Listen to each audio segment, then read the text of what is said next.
Are crypto assets being used to support Ukraine and Russia? Cryptocurrencies have emerged as a financial weapon in the Russia-Ukraine conflict, as both countries use them to their advantage. It should be remembered that Ukraine legalized cryptocurrencies a week before the war began, and Russia's finance ministry stated that it would evaluate cryptocurrency suggestions from the country's central bank, clearing the path for legislation on digital assets. Digital assets may aid Russia in the face of sanctions, while Ukraine has already begun to receive cryptocurrency donations. With this, let's examine why global regulators are beginning to doubt whether these crypto assets are being used to support both Ukraine and Russia in their conflict. Welcome back to Wealth Zone. Like and subscribe. Russia-Ukraine war shines a spotlight on cryptocurrency. In November of 2021, the New York Times highlighted the Ukrainian government's efforts to promote cryptocurrencies in the country and wondered if it could become the crypto capital of the world. At a time when tensions with Russia were rising, Ukraine's parliament passed a law on virtual assets in February 2022, legalizing crypto exchanges and cryptocurrencies. Today, we took another step forward. Parliament passed a law on virtual assets. This will legalize crypto exchanges and cryptocurrencies, and Ukrainians will be able to protect their funds from any abuse or fraud, Ukraine's Vice Prime Minister Mikhailo Fedorov stated in a tweet. Ukraine was a pioneer in the use of cryptocurrencies. It was placed fourth in the 2021 Global Crypto Adoption Index by blockchain data platform Chainalysis. Vietnam topped the index, followed by India and Pakistan. Eastern Europe is home to two of the highest-ranked regions in our 2021 Global Crypto Adoption Index, Ukraine and Russia, said Chainalysis. One probable explanation for cryptocurrency's popularity in Eastern Europe, particularly in Russia and Ukraine, is widespread skepticism in institutions, according to the report. The disparity between crypto's biggest players' words and actions highlights the challenges that the crypto community now faces as a mainstream industry in the midst of a geopolitical and humanitarian crisis, one that now appears to be a defining moment for cryptocurrencies such as Bitcoin and Ethereum. On the Ukraine side, digital coins have lived up to their reputation for effortlessly moving money over international borders, with Bitcoin donations raising the equivalent of more than $54 million for the Ukrainian cause. However, on the Russian side, the ostensibly borderless form of money has collided with the reality of international sanctions imposed as a result of a major European conflict, as well as the moral question of whether participants in the crypto markets could unwillingly help fuel an aggression or help Russian oligarchs preserve their wealth. How can cryptocurrencies aid Russia?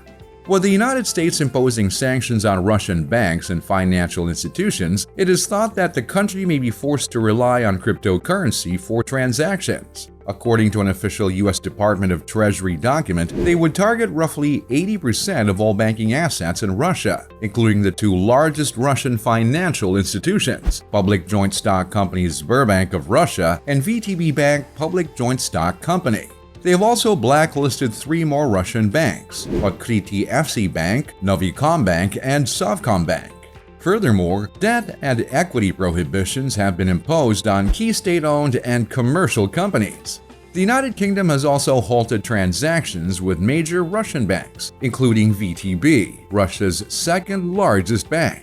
They've also enacted legislation prohibiting all significant Russian corporations from raising funds in the UK markets, as well as prohibiting the Russian state from raising sovereign debt in the UK markets. Furthermore, Russian residents are not permitted to deposit more than $67,000 in UK bank accounts. In addition, the European Union, or EU, has sanctioned two Russian banks, Alfa Bank and Otkritie. They have stifled Russian financial inflows into the EU by placing limits on bank deposits and prohibiting Russians from investing in EU assets. Furthermore, the EU and the US have collaborated to implement export limits on dual-use and high-tech goods, including electronics, computers, telecom and information security, sensors and lasers, and marine applications. However, experts believe that the Russian government may be unable to use cryptocurrency to defy sanctions, and that ordinary Russians may do it instead.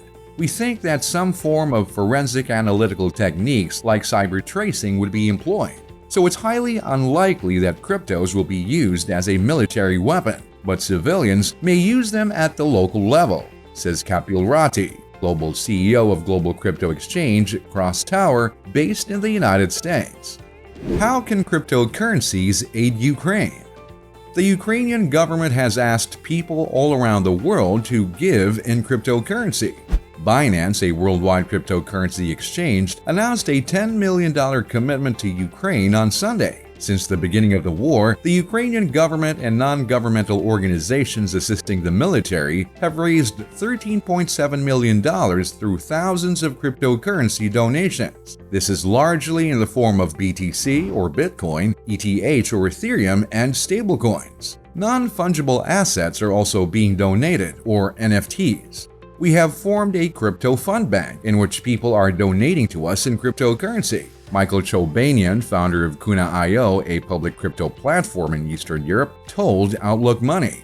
We then convert it to fiat and use money to buy combat supplies and food. Chobanian, who is based in Ukraine, added that individuals believe their money is safer in cryptocurrency than in assets such as gold. Cryptocurrencies are largely assisting us with foreign aid, stated Pavel Kravchenko, a blockchain expert based in Ukraine, in an interview with Outlook Money. Meanwhile, cryptocurrency transactions within the country are limited. If Russia somehow seizes the banking system, as the Taliban did in Afghanistan, says Cross Tower Global President Christine Bogiano, local people will be unable to withdraw money. As a result, cryptos would be ideal for people in Ukraine. Other aspects of Ukraine's crypto fundraising efforts remain unknown. People were promised a free digital token in exchange for their cryptocurrency, but administrators have now stated that donors will instead receive an NFT in support of the Ukrainian army. Given the volatility of Bitcoin, it's also worth noting that the amount of the gift in crypto isn't set in stone and could decline quickly. Global regulators are concerned that crypto assets are being exploited to avoid Ukraine's war sanctions against Russia. The Global Financial Stability Board is closely monitoring the usage of crypto assets during the Ukrainian conflict, amid concerns that they could be used to circumvent Western sanctions against Russia. The crypto sector is on the defense as US and European politicians warn that digital asset companies are not up to the challenge of complying with Western banking sanctions imposed on Russia following its invasion of Ukraine. Some cryptocurrency exchanges have rejected proposals to block all Russian users, increasing concerns that cryptocurrency may be used to bypass sanctions. Ukraine has also raised millions of dollars in cryptocurrency after making social media requests for Bitcoin and other digital token donations. We at the FSB are monitoring the scenario. The conflict situation in relation to crypto, said Patrick Armstrong, a member of the FSB Secretariat at a city and financial conference.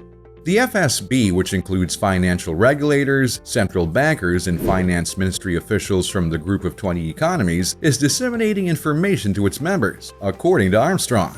Britain's Financial Services Minister John Glenn said at the same conference that actions the UK has already done to bring crypto assets under anti-money laundering and terrorist financing controls will help law enforcement in crypto assets. We believe that these initiatives will help the government respond to Russia's invasion of Ukraine, Glenn added. What we do know for now is that Bitcoin and other cryptocurrencies are becoming a serious factor in global economy and conflicts around the world. Whether it's good or bad in warfare, crypto is doing what its supporters claim it does, providing a place for people to work outside of established financial institutions. And there's no sign that this will change anytime soon. What are your thoughts on this matter?